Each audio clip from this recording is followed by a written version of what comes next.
started a project thinking it would take an hour and cost $50, only to discover 3 days later that you're covered in grease, bleeding from 3 different places, and headed to Lowe's for the 4th time? If you've owned a rural property long enough, you've probably been there. Today I'm going to talk about one of the most important decisions every rural homeowner eventually faces. Do I do this myself or do I hire a professional? Over the years I've owned tractors, busted knuckles on old vehicles, patched up houses, repaired fences, tackled plumbing problems, wrestled with electrical issues, and taken on more projects than I can count. Some worked out well, some saved me money, and some taught me lessons the hard way. Today, I'm going to share a few of those stories, and more importantly, the decision-making process I use to decide whether I want to tackle a project myself or call someone who does this for a living. If you've lived in a suburban neighborhood most of your life, it's easy to assume that homeownership means mowing the lawn, changing furnace filters, and maybe replacing a faucet once in a while. Rural property ownership is different. You're not just maintaining a house, you're maintaining an entire property. This might include a well, a septic system, a gravel driveway, fences, gates, barns, outbuildings, culverts, drainage ditches, tractors, utility equipment. Well, you get the idea. The list never really ends, and sooner or later, every one of those things is going to need attention. One thing I've learned over the years is that rural living naturally pushes you toward becoming more self-reliant. Contractors aren't always available. The repair shop may be 30 or 40 miles away. Sometimes the person you need is booked for weeks. And when they do come, simply getting them to your property may involve a substantial service charge before they ever pick up a tool. One of my clients bought a beautiful property with pristine acreage in a remote section of Central Virginia. I helped him buy it, and some years later I helped him sell it. When it came time to suggest a few minor repairs, he shared his frustrations about finding contractors, painters, electricians, and the like who would travel the distance to do the work. Over time, he taught himself how to handle most of these on his own. Not because he wanted to, but because he had to. As a former suburban homeowner, I think he did very well adapting to rural life. However, I was surprised at how difficult it was for him to find available professional help. Same is true for me. While not as remote as my client was, I have learned over the years to tackle a lot of repairs myself.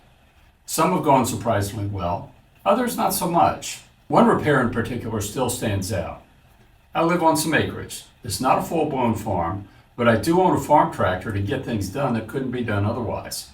It's big enough to need power steering, so when one of the components wore out and broke, I busted out my automotive repair tools and began taking it apart. Or tried to. I quickly learned that the tools I use to work on my vehicles are not the ones needed for tractor repair. After a couple hours of exertion with no results, I gave in and called the repair shop. If you think automotive repair is expensive, you need to own farm equipment to put that into perspective. Everything about farm equipment is bigger, including the repair bills. The labor rate is high, parts are more expensive, and house calls will have you wondering if you need to take out a loan. However, that experience taught me one of the most valuable lessons I've learned as a homeowner. Doing it yourself isn't always about saving money. Sometimes it's about understanding enough to know when it's time to stop. And that's really what this video is about. It's not about fixing plumbing, electrical systems, or tractors. It's about learning how to make good decisions before you pick up the first tool. Because over the years, I found myself asking the same 4 questions every time something breaks. These 4 questions have saved me time, money, and more than a little frustration. Let's talk about them next. When something breaks, I don't immediately reach for my toolbox. I don't immediately call a contractor either. Instead, I ask myself 4 questions. Number 1, can I do it safely? Safety always comes first. Some jobs simply carry more risk than they're worth, like working on a steep roof, removing large trees, working inside an electrical panel, being in confined spaces. Crawl spaces come to mind.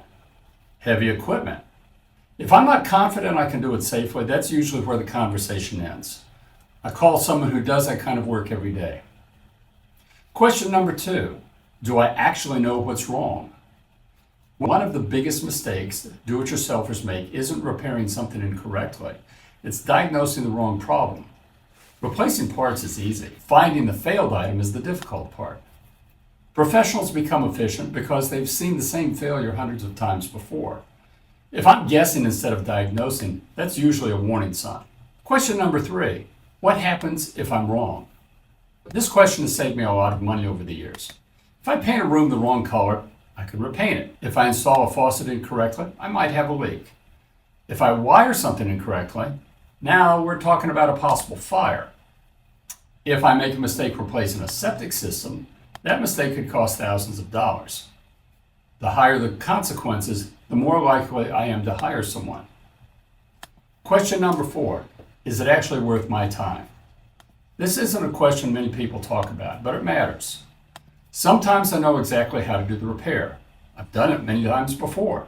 The tools are already sitting in my shop, the parts are inexpensive, I can have it fixed in 20 minutes. Why would I haul it somewhere, wait a week, pay someone else's labor charge, and then drive back to pick it up? In that situation, doing it myself simply makes sense. A great example of this is replacing the nozzle in my oil furnace. I can change it in about 20 minutes for the cost of a $20 nozzle. Or I can wait 2 weeks and pay a service guy a couple $100. Simple math. On the other hand, sometimes I realize I'm about to spend an entire Saturday doing something a professional could finish before lunch. That's time I could spend with my family, working on another project, or simply enjoying my property. The older I get, the more I realize time has value too. So over the years, these have become my 4 questions. Can I do it safely? Do I actually understand the problem? What happens if I'm wrong? And finally, is doing it myself really the best use of my time? I've found that if I answer those 4 questions honestly, the right decision usually becomes pretty obvious. Let me tell you this story. A friend of mine called me one day about his zero-turn lawnmower. It would start, run, and cut for about 20 minutes, then began to sputter and stall. He could restart it right away, but the problem would persist. Like many of us would do, he started replacing parts. First, he replaced the air filter, then the spark plugs, then the fuel filter, then the fuel pump. In short, he replaced everything he could think of on the engine that could cause his problem. When that didn't work, he took it to the shop where he bought it. Guess what? They couldn't figure it out either. Really enough, that didn't make him feel any better. In fact, he was more frustrated. Not that his grass noticed. It kept right on growing. The problem turned out to be dirt in the fuel tank that was picked up by the suction of the fuel pump. When enough dirt was picked up, it would clog the fuel line at a restricted spot, only to fall back into the tank when he turned it off. It took a more experienced repair person who was familiar with this particular problem to sort it out. Now, why do I tell that story? Because I think it's the single biggest mistake most do-it-yourselfers make. It's not a lack of mechanical ability. It isn't a lack of tools. It's confusing repairing with diagnosing. Those are 2 completely different skills. Once you know what's wrong or broken, replacing or repairing is often the easy part. Figuring out what's actually wrong, that's where experience comes in. Professional mechanics, electricians, plumbers, HVAC technicians, and appliance repair specialists don't just know how to replace parts, they know how to diagnose problems. That's why they often seem so fast. They're not guessing. They're following a process they've learned through years of experience. In fact, their experience alone usually tells them where to check first. As homeowners, we don't usually have that luxury. We might face a repair once every 10 years. The professional may have seen this exact same problem 3 times this week. That's why one of my 4 questions is, do I actually know what's wrong? If the answer is, I'm not really sure, that's usually my signal to slow down. Maybe I do a little more research. Maybe I ask someone with experience. Or maybe call a professional before I spend money replacing perfectly good parts. Sometimes the most expensive repair isn't buying the wrong part. It's buying 5 wrong parts before finally finding the right one. So before I pick up a wrench, I try to remind myself that diagnosing the problem is often harder than fixing the problem. But even when you know exactly what's wrong, there's another cost that many homeowners forget to calculate. I've lost count of how many Saturdays have looked something like this. You discover something that needs repairing. You drive to Lowe's. You buy what you think you need. You get home. You take everything apart. You discover you bought the wrong fitting. Back to Lowe's. Halfway through the repair, you realize you're missing a specialty tool. Back to Lowe's. Then you discover you forgot thread sealant, or wire nuts, or one little brass fitting that's worth about $3 but costs you another 45-minute round trip. If you've owned an older home very long, you've probably lived that story. I'm ashamed to admit the number of times I make a list of repair parts, only to find Lowe's doesn't have exactly what I need. So there I am, in the aisles, attempting to come up with a workaround based on what parts they do have, only to get home and not have it work. At some point, you discover that the cheapest repair isn't always the one with the lowest receipt from Lowe's. Now, at this point in the story, you've already substituted the name of the big box store you patronize. I'll let you add them in the comments. Eventually, I got tired of making those extra trips. Closer to home is our local hardware supply house. It's big, it's well stocked, and best of all, the sales folks have worked as tradespeople themselves. So I can wave my hands while describing my problem while they listen patiently, maybe ask a question or two, then disappear into the stacks of parts bins, return with a handful, and just as patiently explain to my sometimes fifth grade brain how to fix my problem with the parts they have. And it works. The best part has been no return trips. That experience taught me something I wish I'd learned years earlier. Planning is part of the repair. Professionals don't save time because they work faster. They save time because they spend less time being surprised. So even if you've diagnosed the problem correctly, even if you know how to fix it, and even if you have the time, there's still one more question to ask. Would hiring a professional actually be cheaper? Now, a lot of this video has been about doing things yourself. But let's talk about the other side of the equation. Sometimes the smartest decision you can make is just picking up the phone. One day I walked into the house and discovered we had no water. If you've ever lived in the country, you know that sinking feeling. No water means everything comes to a stop. No showers, no toilets, no laundry, no cooking, no coffee.